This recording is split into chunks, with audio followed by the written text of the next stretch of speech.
Hello everyone and welcome back to another video from Wake&Tech. In this video, I'm going to show you how to download and install the Phantom Wallet application on your Android device. So let's get started right away.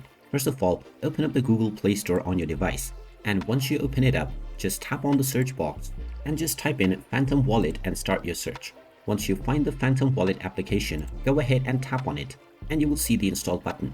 Tap on the install button and this will begin the download and installation of the Phantom Wallet application on your device. Just wait for a while until the installation is completed, and when it is done, you will see the open button, which you can tap on in order to open up the app. And once you open up the application, you can proceed with logging in to your existing account or sign up to create a new one in order to start using Phantom Wallet on your device right away. And there you have it. That is how easy it is to download and install the Phantom Wallet application on your Android device.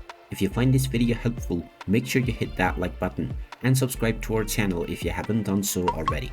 Also ring that notification bell to never miss another update from us. Thank you for watching and I will see you again in the next video.